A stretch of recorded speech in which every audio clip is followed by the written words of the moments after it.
Well, it's 2016 and this is our chance to drive the ProDrive built STI Subaru. Something we really dreamed about in 2011 when we started this project. And this car is very special. We've got not massive amounts more horsepower, but the chassis is based around a World Rally car. We're lighter than before, and the gearbox is a sequential type paddle shift gearbox. And we're probably running about 1,200 kilos. So on this lap we're just starting our warm-up. We've got probably about 3 miles to get the tyres up to temperature, like we did in 2014, and me get my head ready to go for the run. The conditions at the moment are very warm, probably a little bit too warm for optimum performance in the engine. And this is actually our second time lap around the circuit, which was done on the Monday of TT week. Every time you go out, you're actually changing the setup of the car and just developing, because there's nowhere like the Isle of Man to test. And you can test on an airfield or a racetrack as much as you want, but there's nothing actually like the TT course.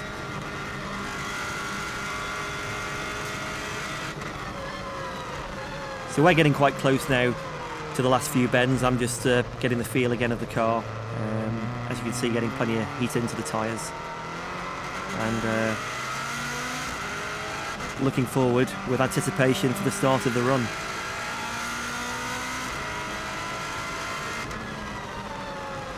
This part of the circuit is very slow now. We've got one tight hairpin right, and once we go around that, we're basically on our flying starting lap.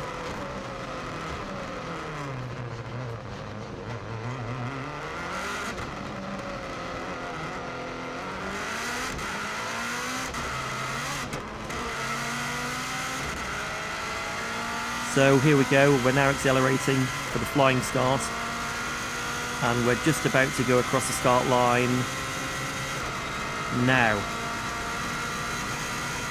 We're on our lap. Famous part for me is Bray Hill, up to 170 miles an hour now, which is definitely faster than before.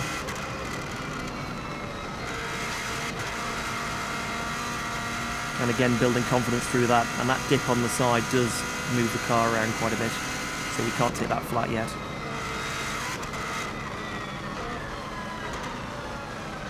First big braking point. All the way down to second gear. Bit of oversteer there. Tyres probably a little bit cool. And one feature we got for this car, which makes it a little bit more interesting, is we've got DRS like a Formula 1 car. Now you'll actually see when the red light comes on, that's when we're activating it. And the more confident I got with the car, the more I could actually use the DRS to give us more top speed and reduce the drag. Flat out now all the way to Union Mills. And this car was just a total pleasure to drive. You could carry a lot more corner speed. That's where we're getting our time. We're not actually going that much faster in terms of top speed, but we're getting to that top speed a lot faster.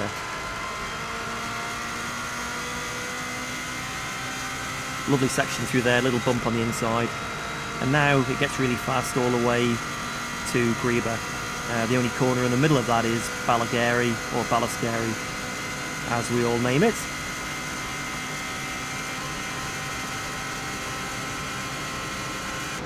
So again, getting up to 170 quite quickly. Little lift here and then tip it in. And because the car is so much faster everywhere, I can actually build up every lap I get out, and I was hoping for another lap. And there's a few places where we could have edged a little bit more time, just with confidence in the car. You've got two chances of a TT course. If you take it flat and it's not, you're in a lot of trouble. So you've actually got to build up to see what the car or the bike will actually do on those corners. And that just comes with time and experience. Flat out now, we've got a little jump. And we've got to be careful, because at 170 miles an hour that car potentially could fly. So we're unsure what it's going to do over the jumps, so you've got to be a little bit wary when you're getting up to those speeds. Greba Castle down just one gear, trying to get on the power, committed and nice and early. And the way this car changes direction is really, really great. The car sort of feels like part of me. You think it round the corner rather than actually steering it round the corner. And as you can hear, you can get and commit on the power quite quickly. We're very fast now, all the way to our next point, which is Ballacrane.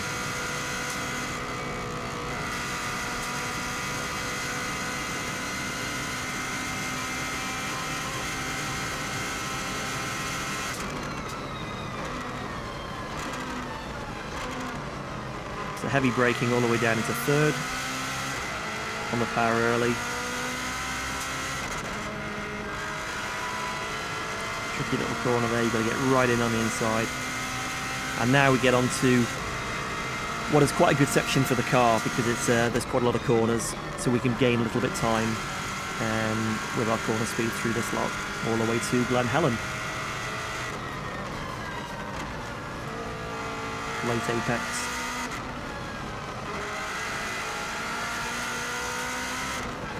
And one thing I've struggled with a little bit in 2014 was the gap between Gear 5 and Gear 6. The ratios and the engine power seem to really help this car, so I'm gaining a lot of time just in that upper end of the gearbox. I'm changing gear with a paddle on the right hand side, pull it back to go up the gears and push it away to go down, and it's a 6-speed gearbox with a very fast change.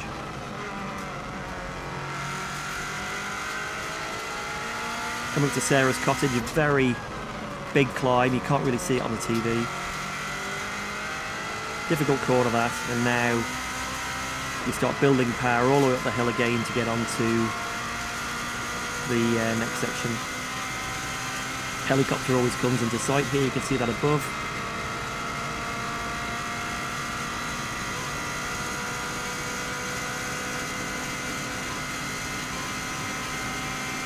Quite a scary corner at the end, just tips it in right. There's a bump on the inside for us there. Just coming down now, got to be a little bit careful. We've got a flag being waved for loss of adhesion. There's been a bike off and hit the barrier on the right. So they've had the oil flags out. As you can see, the dust on the right and the bike's still parked there. Come up for the walls now, drop it down 1 gear, and I think we dropped it down 2 gears last time in 2014. And now flat out all the way to the top of the Garrow. I really do like this section, and especially in this car.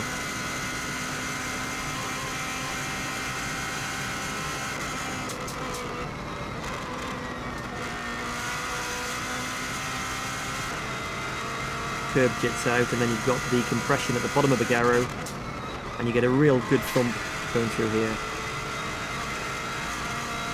I think the camera even moved at that point.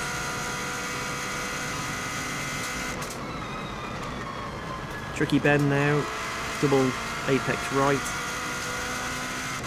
flat left, and then a double apex left.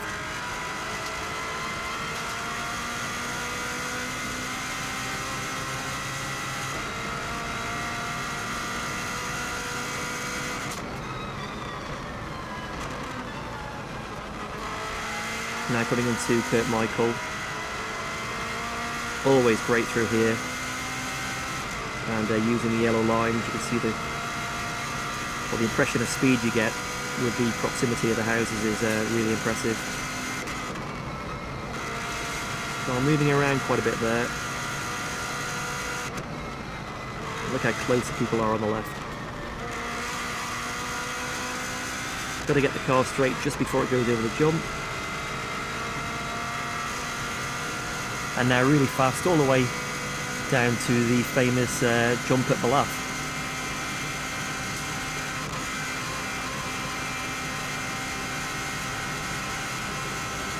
Back up at 170 miles an hour, these corners are really nice. Just nick a bit of curb on the left hand side on the next one.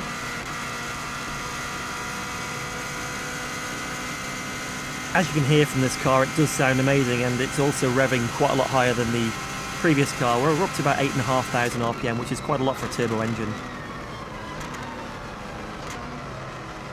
And we can't jump it too high here because of the bodywork on the car. but you're losing time in the air anyway, so as soon as she's back on the ground, back on the power and flat out, all the way to Balacry. This next corner feels really good. It's a flat out left-hander. Car takes off, and then we tip it into quarry bends, which is a series of right, left, right.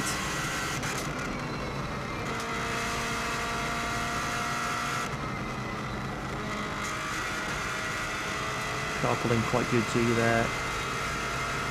Nice change of direction, and that's something this car does so much better than the production-based car as well.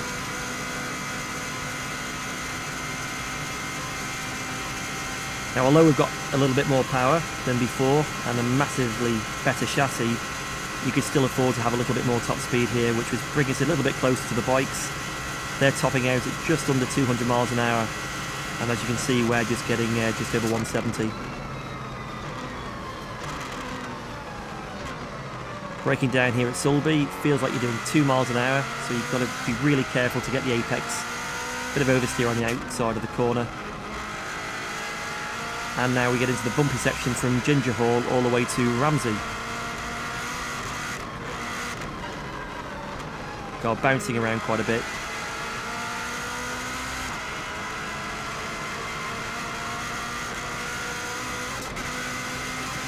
Bit of a kick on the bump there, that was quite nasty, and for the bikes they must have a hell of a hard time hanging on all the way through here.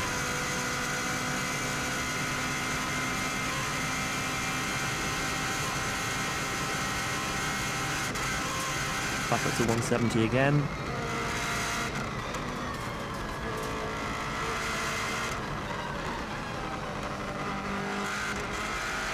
Chuck her into the left, bang on the power early. Coming up now is the Conker Tree, which jits out a little bit on the left, and then we've got a nice series of a right, left and a right, and heading toward Ramsey.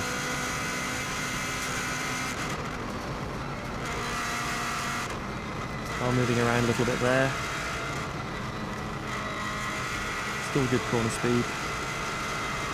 This next corner's great, small jump, and then flat out straight into the next right-hander.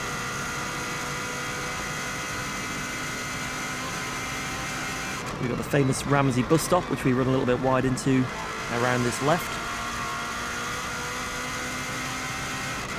And then real hard braking all the way down into second gear for Ramsey Parliament Square.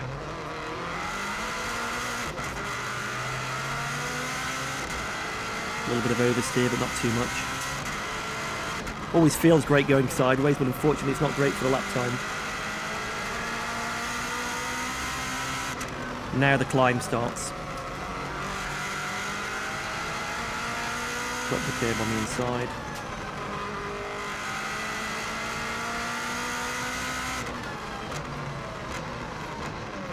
And now into first gear around the Ramsey hairpin.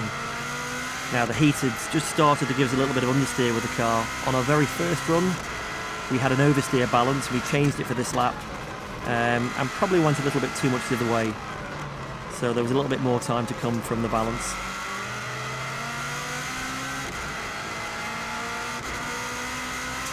Really steep now, going all the way up to the gooseneck.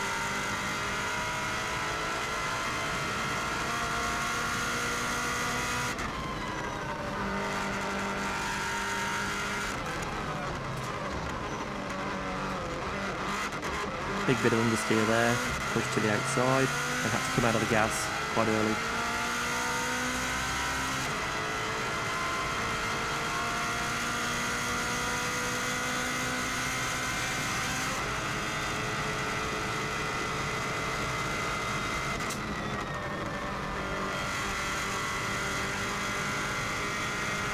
Now even climbing up the mountain, really happy with our speed, and that was definitely an area we could gain on the previous attempts. You can see how much quicker this car accelerates from the 120 right the way through to 170.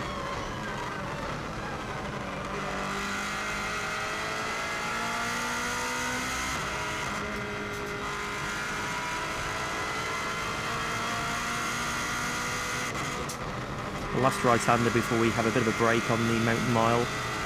Always see the helicopter at this point, you can see it on there on the right. And the nature of the course, as you can see all the way around, is rights and lefts, and then there's probably about 5 big right-handers that link it to make it a lap. So the tyres aren't really getting mega warm, there's no big loads, and it's always very, very high-speed corners. A lot of people comment that a bike is always not quite as fast as a car around a race circuit, but the Isle of Man is different to most race circuits because of the speed and the lack of tight corners. At the top of the mountain mile, big long left, right, left.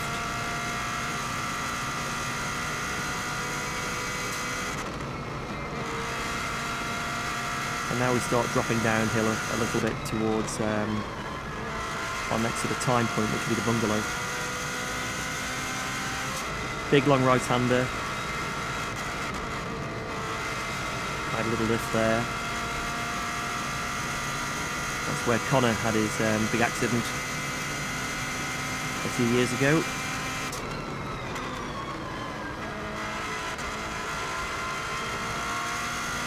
You can see the windscreen is starting to get quite covered with flies.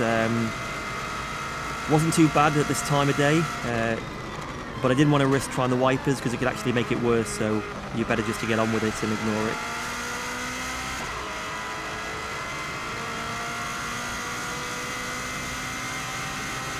Had a great board up there, somebody showing P1. We were the only car on the circuit, so I thought that was quite funny.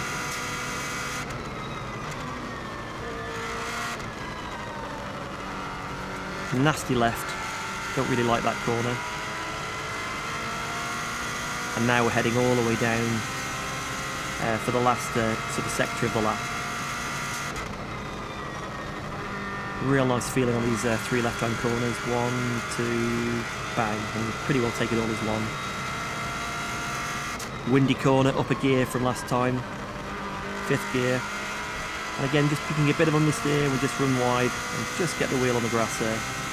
But it's no drama.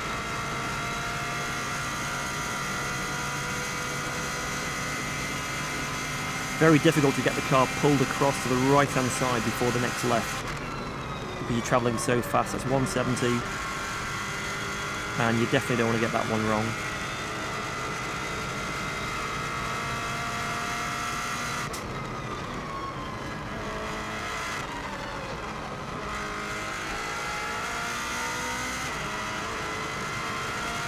Next is Kate's Cottage.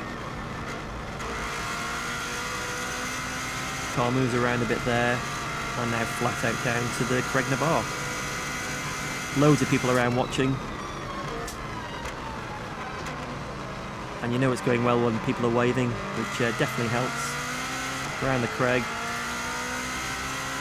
and now really fast down to Brandish, which is the big long left-hander.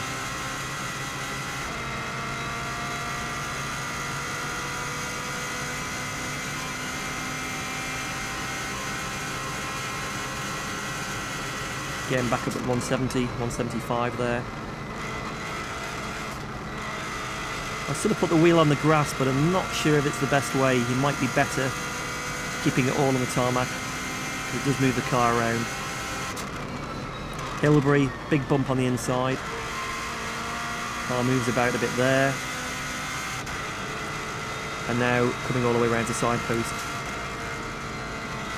Get a real good buzz on these 3 lefts. You can see the car moving quite a lot and a load of steering input there.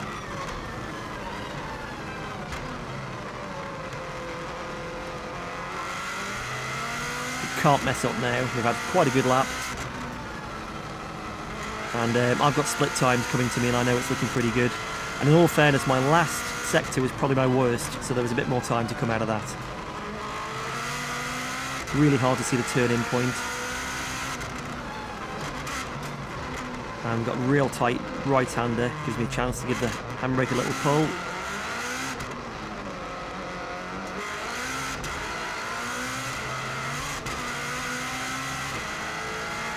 DRS wide open again. And here we go for the line.